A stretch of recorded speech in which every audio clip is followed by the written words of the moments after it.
Will Tyler Herro take a discount on his extension with the Miami Heat? And what might that mean for other players, including the Lakers' Austin Reaves? Plus, De'Aaron Fox missing the start of the season, yet another summer injury for us to dive into. I'm Trevor Lane. This is the Basketball Bulletin. Make sure you do subscribe right here to the channel. We've said it before, but 70% of you still watching this, you're not subscribed. Hit that subscribe button. Let's go. Joining me, Donnie Freeman. Donnie, Tyler Herro talked a little bit about a contract extension. Seems pretty confident that it's going to happen with the Miami Heat. I think this matters not just for Tyler Herro, not just for the Heat, but for the rest of the league. Plus, he may have taken a little shot at Jimmy Butler too, didn't he? Yeah. I mean, he said, oh, I'm not going to lose my joy. And Jimmy famously said, I think a couple of times last year, that he's just lost his joy. And he was so upset over the disputes on a contract, no less. So, yeah, similar situation, except opposite perspective. So Tyler Herro on media day with the Miami Heat talking about his extension and getting the most that he possibly can, said it's not as important as you all think. I will say that. It's not that important to me. Being here is important, but being here at a respectable number, I should say. And for me, I have a number in my mind, as I did on the last contract extension. That's why I didn't accept the max, because I wasn't pressed on it, and I'm not pressed on it now. I feel like a lot of people have put out there that it's 50 million or nothing, and it's not that. You know what I mean? At the end of the day, I want to be here, but as I said, it's about respect at the end of the day. So we'll see what happens. So Tyler Herro saying he wants to get a number that he feels respected at, but that number doesn't necessarily mean to be 50 million. Let me say this, Donnie. If the Miami Heat or anybody's paying Tyler Herro 50 million based on today's current salary cap environment, that is not a sign that they are very interested in winning in the overall big picture scheme of the NBA. Oh yeah, for sure. That's maybe you can't do it. Yeah, just maybe. I agree. So right now, and this is what's really interesting about this, is we have heard multiple other players who have said that they look at different contracts around the NBA and say, well, hey, if Tyler Herro's getting this, or if Emmanuel Quickley is getting this, shouldn't I also be worth X amount of dollars? Yeah. Right now, Tyler Herro's on a contract that pays him $31 million and then $33 million next year. Do you think, is he worth that? Do you think he's worth the contract that he's on right now? Well, if Tyler Herro from last year is Tyler Herro just in general, I wouldn't really have a problem with that. I mean, last year, this past year, yeah, he was 24, 5-5, played a career high 77 games. If they're gonna get that from Tyler Herro, sure, why not? Yeah, I mean, I think it's because Miami didn't have a great season last year. It's maybe he kind of falls in Zach LaVine category to me, where he actually had a really good season, but a lot of people don't realize how good his season was. But 24, as you said, 24, 5-5, plus 2.6 turnovers, given the ball handling he had to do. He's not it's not the best, but it's not the worst either. Yeah. 4.2 free throws per game. So that was a big increase for him, getting his free throw attempts up. That's big when he's an 88% free throw shooter last season, 87% for his career, 38% from three on 8.7 attempts per game on that volume. I'll take a 38% 3-point shooter on that. Another thing is he takes the hard threes too. Like we always look at this. This doesn't show you like the difficulty on these threes, where they're from, etc. He takes a lot of those tough ones. Yeah, so when I think about what he could get on his next contract, is it 40 million? Is it 35 million? Is it something like that? He's saying it doesn't have to be 50 million, but it just needs to be a number he's being respected at. What's funny is a lot of times we talk about, is a player worth X amount of dollars or not? The reality is, once you're getting this many millions upon millions of dollars, is it going to change your lifestyle if you get 45 million instead of 50 million? Probably not. At least it shouldn't, if you're not stupid with your money. But what it does change is the perspective of you around the league, right? The 50 million says you're worth 50 million. That's what it's about. And Tyler Herro talks about the respect factor here. So what number do you think makes sense for them to ultimately settle at? Especially given like Josh Giddey is at a 25 million a year average annual value. I'm not saying he's direct comp, but what's that? Pull up the cap sheet as well for the Heat, because I think that matters as well. There's a couple of things going on here. So firstly, do they want to be a serious team? And if so, should be yes. How soon do they want to be a serious team? They've got Bam kicking into that extension. He's going to make quite a bit of money. Herro was also in line with making a lot of money in 27, 28. They want to have flexibility. So with all these different things in mind, they're probably trying to get a guy to pair with Herro and Bam. They would probably need a 1A type guy, in my opinion. Yeah. Because Bam's amazing. He's just not that on the offensive end for you, in my opinion, of course. But with that being the case, maybe that's where like looking at Herro and saying something slight above what he's at now, because giving him another 45 million or whatever still puts you in the ballpark of having 100 million committed to two guys. And so neither one of those guys is necessarily a 1A is your main guy. right? Yeah, like That's so the like problem. that's the problem. Maybe if Bam wasn't on nearly 60, and again, I could argue that he's worth it because he's just so good at everything on the court. But that's where it's a little tricky for Tyler. So to me, I'm looking at maybe about 40, and that's just maybe it keeps them a little bit more flexible than if he's on 45. Well, and keep in mind, I know we do get a decent amount of Lakers fans watching here, but if Tyler Herro gets 40, that is now setting the precedent for future contracts. When we talk about guys like Austin Reaves, it could matter for Zach LaVine, for maybe an extension for him with the a lot of guys with the Kings, right? It would matter for a lot. That would become. I think there's the potential for Tyler Herro's extension to become one of, if not the primary focal points of these negotiations around the NBA, because players are going to point to it and say, if he got X, that means I need to get Y. I need to be getting that much money as well. We've seen several guards this offseason and recently look at Tyler Herro specifically on that $30 million deal, 31, 33, and look at Emmanuel quickly, who is on about 34, 35. But some would say those are overpays.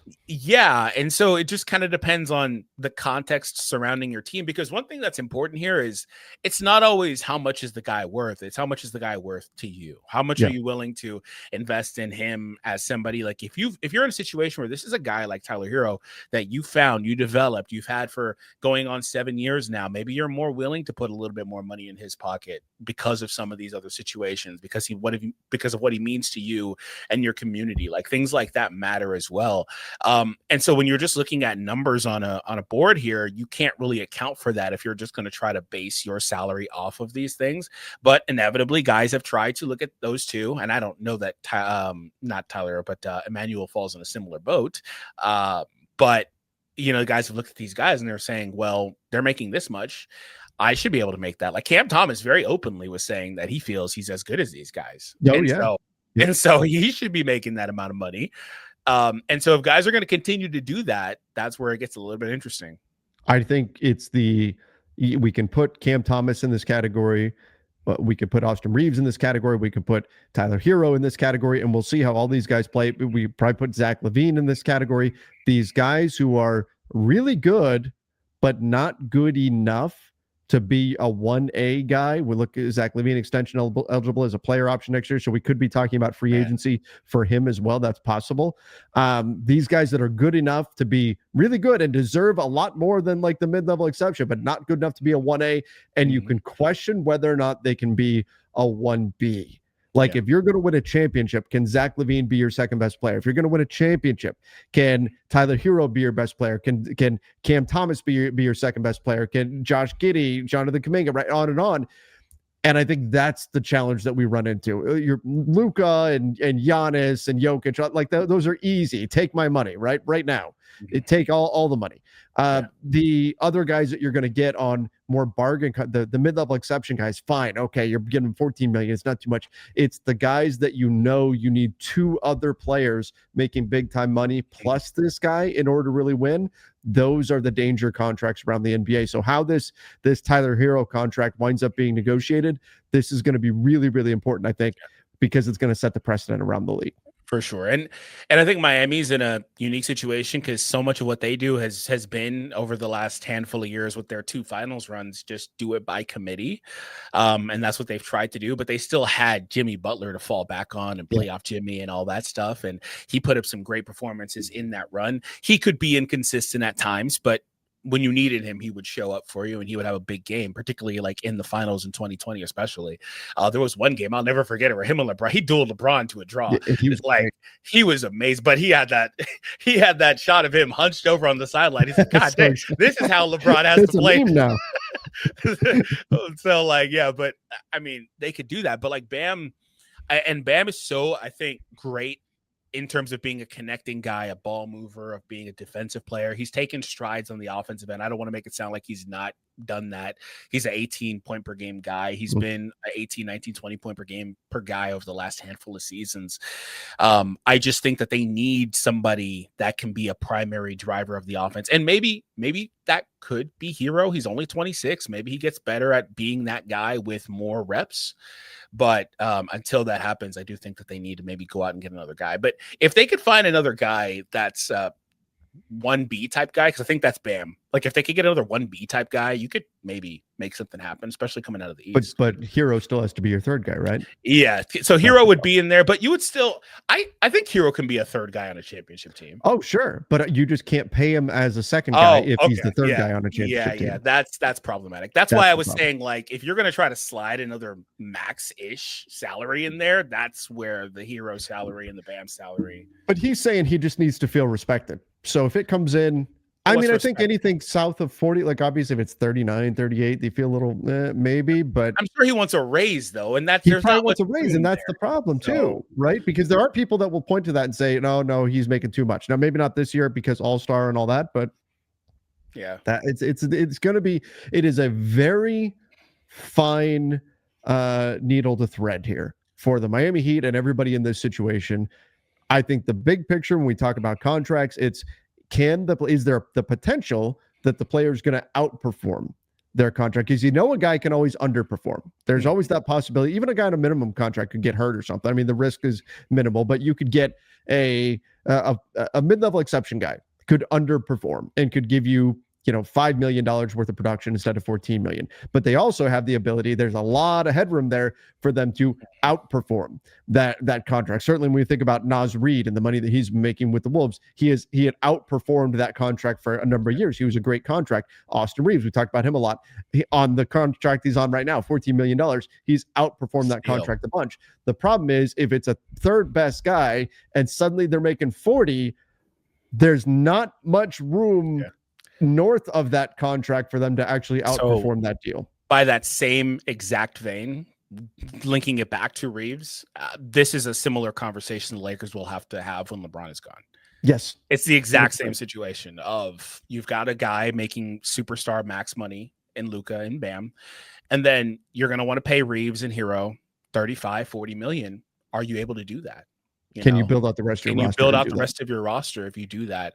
It's the exact same situation. Like right now, because Reaves is on such a steal, they've been able to get away with it. But that's going to be something that's going to come back to bite the Lakers if LeBron is still on a max and all these other things, and figure out what they're going to do from there. They're going to try to figure out adding another star, which is exactly what we're talking about for this team that they need to find a way to do. But looking at their books, I've been looking at it more and more. I'm like, man, they really value flexibility like everyone else, but I just don't see it because they've got several guys that are going to be extension eligible. Like I don't really know what they're going to wind up. Terry Rozier's not getting an extension. Norm Powell probably doesn't, not off that number. So they can keep their books clean-ish. For like 2 years from now is more so what I'm looking at. Like where Hawkins kicks in, sure. Like some of these guys are gonna, and then they're gonna have again Bam on 53 million. Herro will be 30-year-old Bam, Herro will be on his extension first year. Like that's kind of what I'm looking at. So the time for the Heat is like before that happens, which is this offseason upcoming.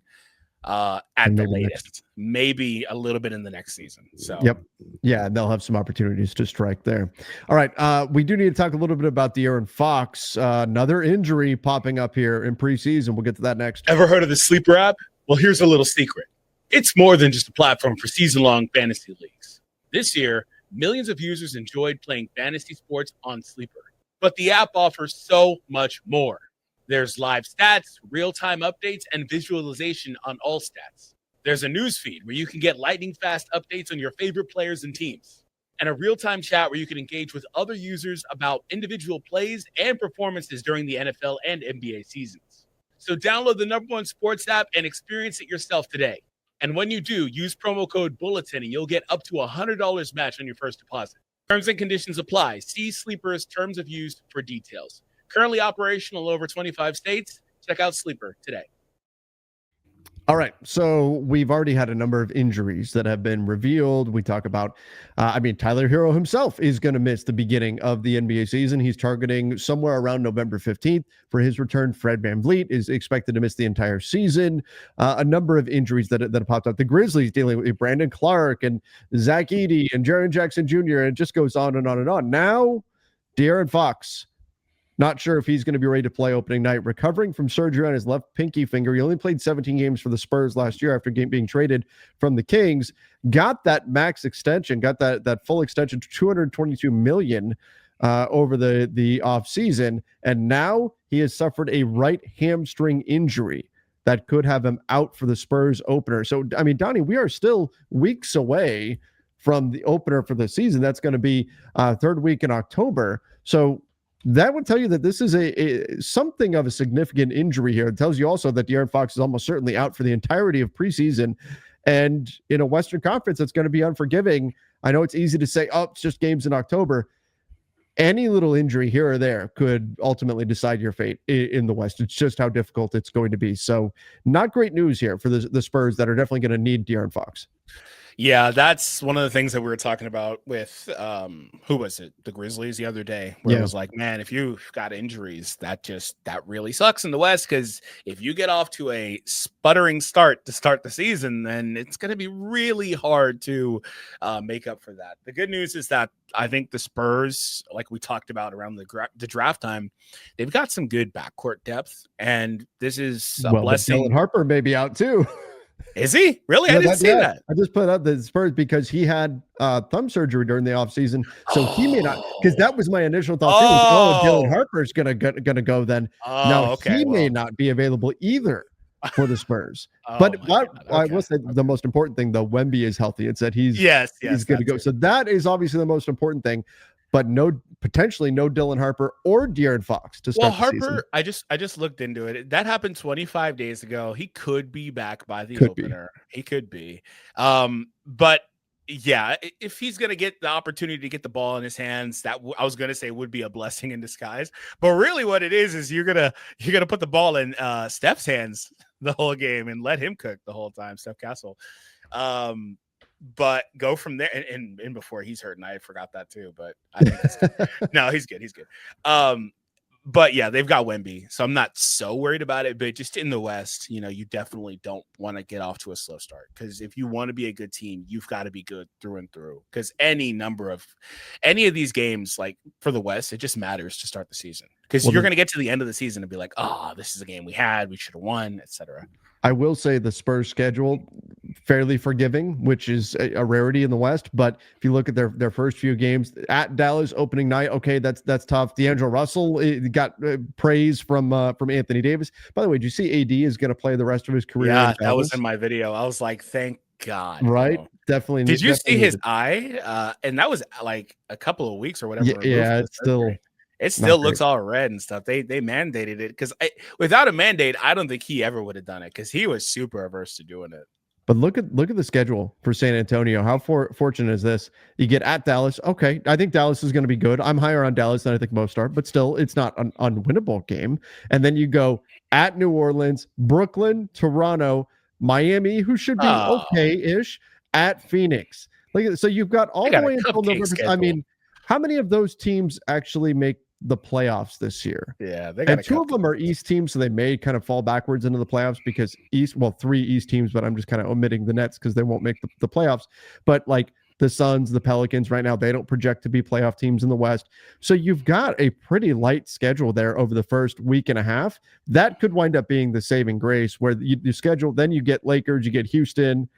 Even then, though, you get New Orleans again, Chicago, Golden State. So as long as Fox is back by second week of November there, that you could be in pretty good shape if you're San Antonio. It may not hurt them that bad because of how light their schedule is in the early going. Yeah, if they even go 500 in that stretch, that's not that bad. Yeah. Without their second best player, that's not bad. So they may be okay there to weather the storm of the Dylan Harper and the De'Aaron Fox injuries. But the bottom line, Donnie, turn injuries off. The season hasn't even started yet. Come on. There's been so many in the offseason. many. I have forgot that Harper got the surgery. It's just absurd. It's just so many this offseason for some reason, man. Like it's and the annoying ones are the ones that have happened in the last week. Because it's like, dude, we're right on the heels of like starting to see the season come back, and now these guys are getting hurt. That sucks, man. It's like you're on this long road trip trying to get to where you're going. And you've been driving for 10, 11, 12 hours, and you're 30 minutes away from your destination, and you get a flat tire. That's where we're at with all these. It's like, come on, we just want to get there. We just want to get across the finish line. That's just called shit luck. That's what that is. I'm going to start cursing the world if that happens to me. All right, everybody. Give us your thoughts on the Tyler Herro situation, what it might mean for the rest of the NBA, as well as De'Aaron Fox, and whether or not the Spurs can weather the storm without him. Make sure you do subscribe to the channel. Till next time, see ya and stay safe.